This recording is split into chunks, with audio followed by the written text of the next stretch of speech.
Bismillahirrahmanirrahim. Alhamdulillahirabbil alamin. Wassalatu wassalamu ala asrafil anbiya'i wal mursalin sayyidina wa maulana wa Muhammadin wa ala alihi wa sahbihi ajmain. Amma ba'du. Pergi ke pasar membeli tomat. Yang beli harus hormat. Jika kita umat Nabi Muhammad, jawab salam saya dengan semangat. Udara pagi membawa nikmat, segar sekali dirasa tubuh. Salam saya untuk yang terhormat. Assalamualaikum warahmatullahi wabarakatuh. Sahabat fillah, perintah bertakwa kepada Allah Subhanahu wa taala merupakan wasiat Allah kepada setiap umatnya, baik itu umat terdahulu maupun umat yang akan datang. Sebagaimana dalam firman-Nya Quran surat An-Nisa ayat 131 yang berbunyi, Bismillahirrahmanirrahim. Walaqad wassaynal ladzina utul kitaba min qablikum wa iyyakum anittaqullah, yang artinya kami telah memerintahkan kepada orang yang diberi kitab suci sebelum kamu dan juga kepadamu agar bertakwa kepada Allah Subhanahu wa taala. Quran surat An-Nisa ayat 131. Nah, sahabat fillah, dengan itu kita harus berlomba-lomba menjadi hamba Allah Subhanahu wa taala yang bertakwa dan juga berlomba-lomba untuk menggapai ketakwaan kita kepada Allah Subhanahu wa taala. Sahabat fillah, secara etimologi pengertian takwa adalah takwa berasal dari kata wako, yaki, wikaya, yang artinya menjaga diri, menghindari, dan menjauhi. Sedangkan takwa secara terminologi adalah takut kepada Allah Subhanahu wa taala berdasarkan kesadaran dengan mengerjakan segala perintahnya dan tidak melanggar dengan menjauhi segala larangannya, serta tidak ikut terjerumus dalam perbuatan dosa. Sahabat fillah, takwa terulang dalam Al-Quran sebanyak 259 kali yang banyak berbagai definisi dan maknanya yang terkandung di dalam Al-Quran. Di antaranya ada pengertian secara memelihara, menghindari, menjauhi, menutupi, dan juga menyembunyikan. Sahabat fillah, pasti mau tahu dong apa aja sih ciri-ciri dari orang yang bertakwa. Nah, sahabat fillah, ciri-ciri orang yang bertakwa di dalam Al-Quran sangat jelas terlihat secara umum.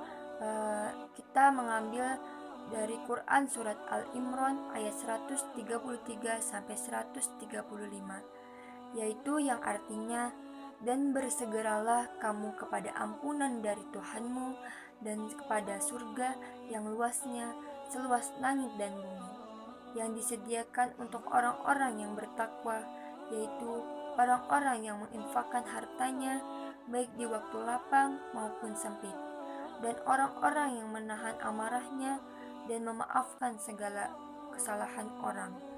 Allah Subhanahu wa taala menyukai orang-orang yang berbuat kebajikan, dan juga orang-orang yang apabila mengerjakan perbuatan keji atau menganiaya diri sendiri, mereka ingat akan Allah lalu memohon ampunan terhadap dosa-dosa mereka, dan siapa lagi yang dapat mengampuni dosa selain dari Allah, dan mereka tidak meneruskan perbuatan kejinya itu sedang mereka mengetahui. Quran surat Al-Imran ayat 133 sampai 135. Sahabat fillah, kita dapat simpulkan dari Quran surat Al-Imran ayat 133 sampai 135 itu tentang ciri-ciri orang yang bertakwa secara umum. Yang pertama yaitu dalam hidupnya gemar menginfakkan harta bendanya di jalan Allah Subhanahu wa taala, baik dalam keadaan sempit maupun dalam keadaan lapang. Yang kedua, mampu mengendalikan serta menahan diri dari sifat amarah. Yang ketiga, selalu bersifat pemaaf dan tidak pendendam kepada orang yang berbuat salah. Yang keempat, tatkala terjerumus pada perbuatan keji dan dosa atau menzalimi diri sendiri, ia segera ingat kepada Allah Subhanahu wa taala dan kemudian bertaubat, beristighfar, memohon ampunan kepada Allah atas segala perbuatan dosa yang telah dilakukannya. Dan yang kelima, sahabat fillah secara sadar tidak mengulangi perbuatan keji dan mungkar yang pernah dilakukannya. Sahabat fillah, masih tetap semangat kan? Semoga rebahan kita tetap berkualitas. Amin. Nah, sahabat fillah, urgensi dari takwa itu sendiri yaitu takwa itu sangat penting bagi seorang hamba kepada Allah Subhanahu wa taala. Karena apa, sahabat fillah? Karena takwa adalah merupakan sebaik-baik pembekalan yang telah dijelaskan di dalam Quran surat Al-Baqarah ayat 197. Allah Subhanahu wa taala berfirman yang artinya, berbekallah dan sesungguhnya sebaik-baik bekal adalah takwa, dan bertakwalah kepadaku hai orang-orang yang berakal. Dan juga dijelaskan di dalam Quran surat Al-Imran ayat 102 yang artinya, hai orang-orang yang beriman, bertakwalah kepada Allah sebenar-benar takwa kepadanya, dan janganlah sekali-kali kamu mati melainkan dalam keadaan beragama Islam. Nah, sahabat fillah, takwa adalah merupakan buah dari ibadah seorang hamba kepada Allah Subhanahu wa taala. Ia hanya dapat dicapai dengan kesungguhan dan ketaatan, melaksanakan perintahnya dan sekuat mungkin menjauhi larangannya. Nah, sahabat fillah yang dirahmati oleh Allah Subhanahu wa taala, amin ya rabbal alamin.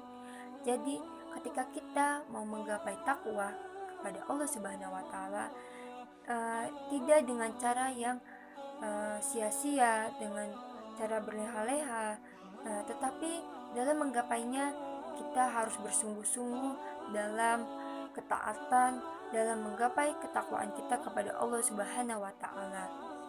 Dijelaskan juga di dalam Quran surat kedua ayat 21 bahwasannya yang artinya, hai manusia, sembahlah Tuhanmu yang telah menciptakanmu dan orang-orang yang sebelummu agar kamu bertakwa. Sahabat fillah, begitu banyak sekali keutamaan yang akan diperoleh untuk orang-orang yang bertakwa. Nah, diantaranya yaitu yang pertama, letak kemuliaan seseorang adalah ketakwaan. Yang kedua, akan diberikan furqan atau garis pembeda antara yang benar dan yang salah, antara perintah dan larangan, antara yang halal dan yang haram, serta akan dimudahkan untuk melakukan kebaikan.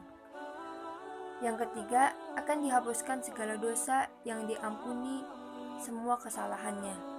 Yang keempat, Allah akan memberikan jalan keluar dari berbagai macam kesulitannya dan akan memberikan rezeki dari arah yang tiada disangka-sangka. Yang kelima, sahabat fillah, mendapatkan kecintaan Allah Subhanahu wa taala. Yang keenam, takwa adalah bentuk keberkahan dan kebaikan. Yang ketujuh, surga dipersiapkan untuk orang-orang yang bertakwa. Nah, keutamaan-keutamaan ini yang sudah saya jelaskan tadi, ketujuh keutamaan itu semuanya ada di dalam Al-Quranul Karim ya sahabat fillah. Jadi tidak semata-mata dijelaskan, tapi ini ada dalilnya di dalam Quran, di dalam Al-Quran, dalam firman Allah Subhanahu wa taala. Masya Allah, alhamdulillah. Pada penjelasan terakhir yaitu cara menggapai takwa kepada Allah Subhanahu wa taala. Imam Nawawi Al-Bantani dalam Nasaihul Ibad menjelaskan bahwasannya ketika seorang yang beriman ingin meraih ketakwaan, meraih hakikat ketakwaan yang sebenar-benarnya, maka ia harus melalui 5 tahap. Nah, 5 tahap itu apa sih sahabat villa? Ayo kita simak sahabat villa. Jadi 5 tahap itu, yang pertama yaitu seorang yang ingin meraih hakikat takwa patutnya memilih kesukaran dalam beribadah ketimbang kenikmatan di dunia yang melalaikan. Jadi sahabat villa, mungkin kita dalam beribadah kepada Allah Subhanahu wa taala, mungkin kadang kita terasa berat, sulit, capek. Nah, sahabat villa, tetapi apabila seorang yang merasakan kepayahan dalam beribadah kepada Allah Subhanahu wa taala dan terus berjuang atau istiqomah di dalam ibadahnya, niscaya Allah anugerahkan ia kenikmatan dalam beribadahnya. Nah, yang kedua sahabat villa, memilih kesungguhan dalam beribadah kepada Allah ketimbang bersantai-santai. Jadi sudah dijelaskan sahabat villa sebelumnya bahwa ketika kita mau meraih ketakwaan, kita tidak bisa dengan berleha-leha, tetapi harus bersungguh-sungguh dalam menggapai ketakwaan kita kepada Allah Subhanahu wa taala. Nah, yang ketiga sahabat villa, memilih bersikap rendah diri ketimbang merasa mulia, bersikap rendah hati di hadapan Allah Subhanahu wa taala dan segenap ciptaannya kepada sesama manusia sahabat villa. Nah, yang keempat, memilih diam ketimbang banyak berbicara hal-hal yang tak bermanfaat. Di antara tanda-tanda orang yang beriman sahabat villa, yaitu tanda-tandanya pada hari akhir, ketika tanda-tanda orang yang beriman kepada Allah dan hari akhir ialah berbicara kebaikan atau diam. Nah, yang kelima sahabat villa dan terakhir, memilih kehidupan yang abadi pasca kematian di dunia ketimbang memilih kehidupan yang fana di dunia. Nah, maksudnya sahabat villa, jadi dengan kita bersikap seperti itu dapat menimbulkan semangat untuk beramal soleh, sebagaimana itu akan memberikan kita semangat untuk bekal dalam perjalanan menuju kehidupan yang abadi setelah kematian menghampiri kita. Wallahu a'lam bishawab. Sahabat villa, mungkin itu saja yang bisa saya sampaikan. Mohon maaf bila ada kata-kata yang salah. Kesalahan datangnya dalam diri saya sendiri dan kelebihan datangnya dari Allah Subhanahu wa taala. Bayi merangkak di atas tanah, merangkak hingga ke belakang rumah. Semoga ilmu ini menjadi berkah untuk lentera di alam barzah. Pisau menggores menjadi luka, rasanya sakit amatlah pedih. Cukup sekian dari saya aturkan, terima kasih. Wassalamualaikum warahmatullahi wabarakatuh.